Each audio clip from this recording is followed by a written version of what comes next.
Hello dear viewers, I'm the host of Cinema Recap World. Thank you for tuning into our channel, where we summarize the world's most famous movies in just 20 minutes. Today, we've got a truly fantastic film lined up, so let's dive right in and enjoy it together. And don't forget to hit that subscribe button to support the channel. Distinct love of fans. At the same time, a work that delves into psychology, breaking through a bit of darkness is also a spearhead that the studio should have exploited earlier, when the loyal audience is now no longer young.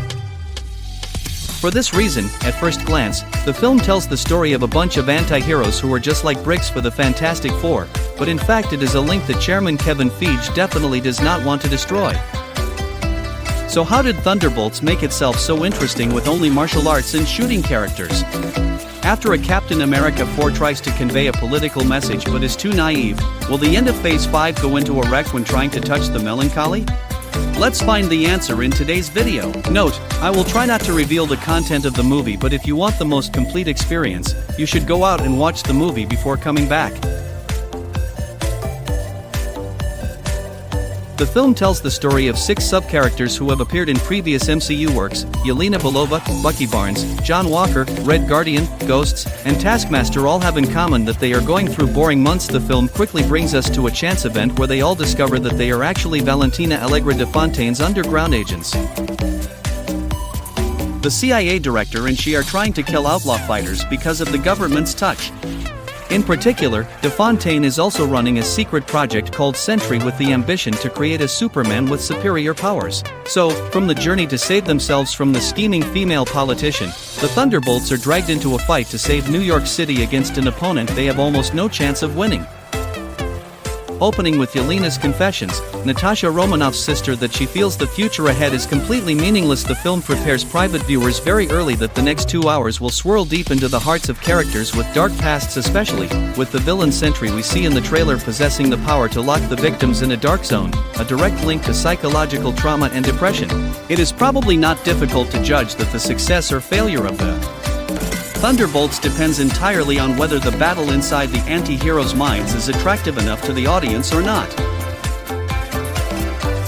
It sounds like a tough challenge, but Marvel actually has a lot of reference materials in hand. First, they have an old friend, James Gunn, who has so far contributed to both superhero universes a total of 5 quality works about teams that are more handicapped than talented.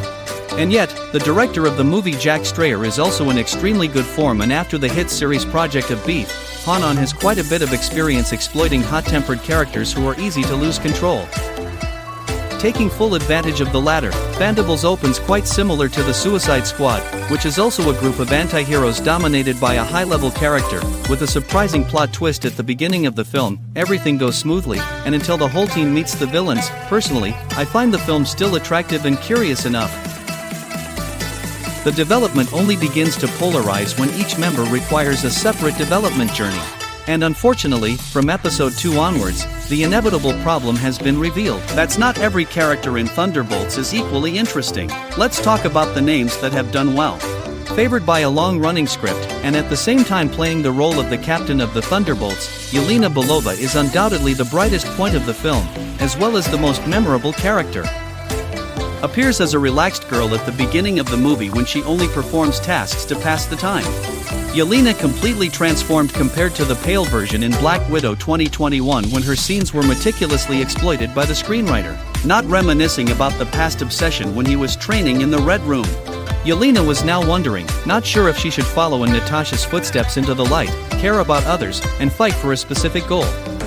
This not only fits with the fact that she has to fit in with a group that is only good at working individually, but it also shows us how much Natasha actually affects her sister. Reminds me that she always puts her family in her heart, and I really like the way the movie conveys that without using too much dialogue. Yelena opening up to others is also a good springboard for developing the villain Sandry, and the relationship between these two characters from the first scene has been very interesting. Personally, I'm not too caught up in Bob's Little Master story because it's a bit predictable, but his character still impresses with his cute comedic dialogue, but also very human with Yelena, and luckily, the movie used the same connection between these two outcasts as a climactic material at the end. I don't know how you guys are, but I pushed the boat tight for this couple. I think Yelena is a good example for the next MCU movies to learn she doesn't need to immediately become a high Ranking talking moral sentences that we see as the purpose of change all come from simple everyday reasons, so that in the end, even after taking on a bigger role, Yelena does not need to abandon her characteristic similarity, nor does she need to eloquently declare big painful problems.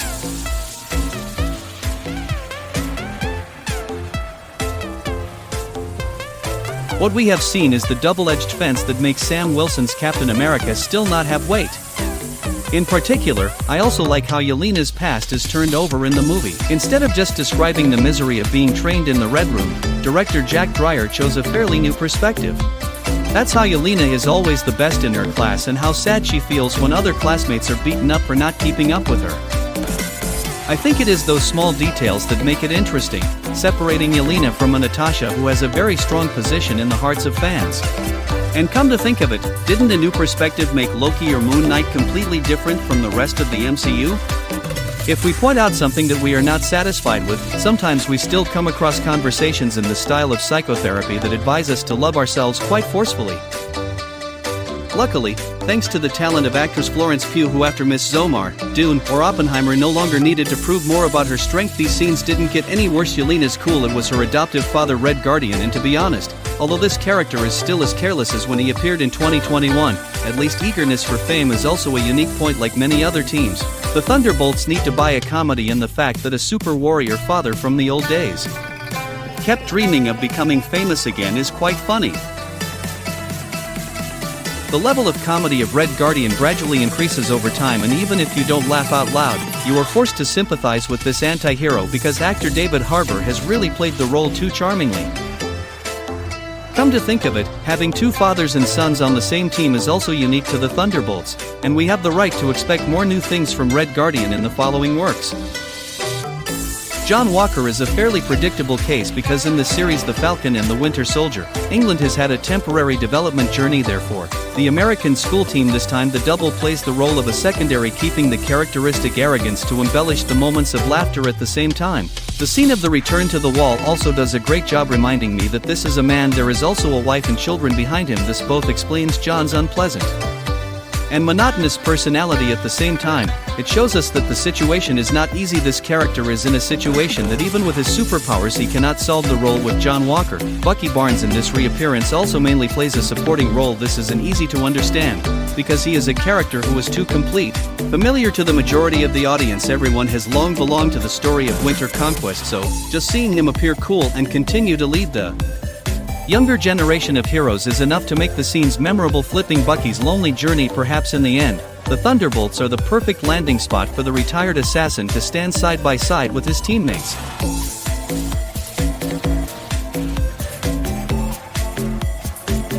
The only thing is, if you look to the future, maybe the studio should gradually consider a new direction for this character.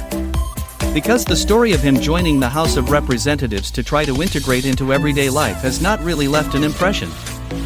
In contrast to the two superheroes above, Ava Star or Ghost, despite having a lot of resources to exploit, are spent too little time. I like the new outfit, and the beautiful moves that she performs. Also obscure, being cured by Janet of cell separation in Ant-Man and the Wasp, we understand that Ava now has more faith in others, explaining her kind deeds at the beginning of the film.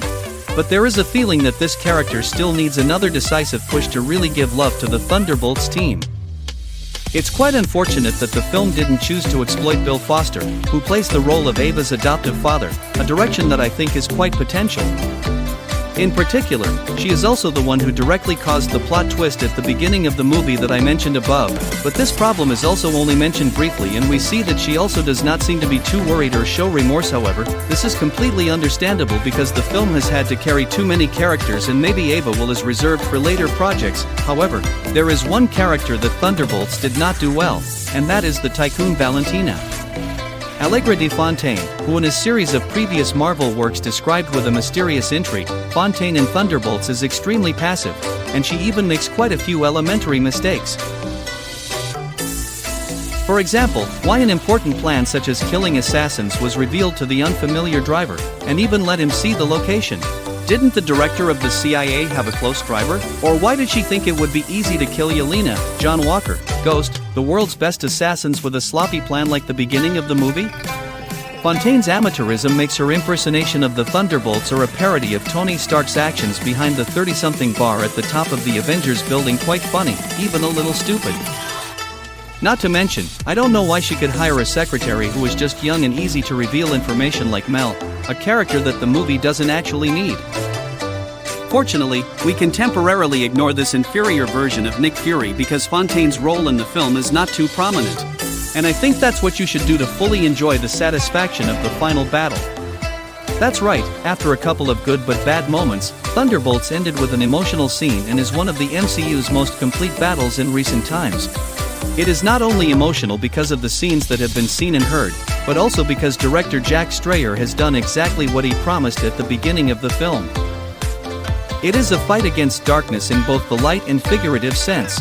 It's hard to talk about this scene without spoiling the content, but you just need to understand that it's creatively crafted, has a clear intention, and most importantly, highlights the message that anyone should speak up about their problems and be open to help. Like the way anti-heroes are easily broken if they stand alone, but when they stand side by side, they perfectly compensate for each other's shortcomings. In exchange for any other Avenger, it is unlikely that New York would have been rescued, but it must be those who have a false past that will be the key to resolving Sentry.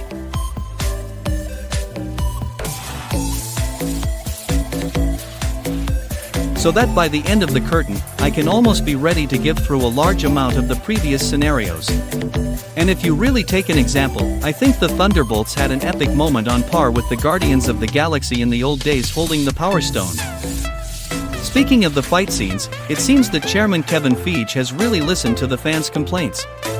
There are almost no bad CGI scenes in the movie that we have seen before in Thor, Love and Thunder or Captain America 4.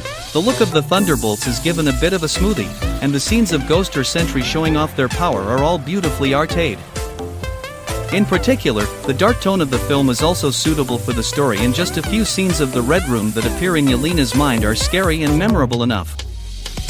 In short, Thunderbolts is a movie worth watching, and the team's efforts are very noteworthy when apart from all the other members are from not-so-memorable MCU movies. Being able to make these ways interesting is certainly thanks to an invested scenario. And although it cannot be considered excellent or has its own qualities like James Gunn's films, enthusiasm is something that all fans will cherish. Thunderbolts is undoubtedly one of Marvel's most meaningful movies, and even more meaningful when it was released at the right time. The studio was in desperate need of regaining its spirits after a series of failures. Hopefully, with the current prosperous signal, we can witness a satisfying battle in the future with the supervillain Doom. And those are the feelings of the movie about the blockbuster in the summer of the largest cinematic universe on the planet. What about you? Does Thunderbolts deserve praise on review sites? Please leave a comment below for us to discuss now. Hello and have a happy movie.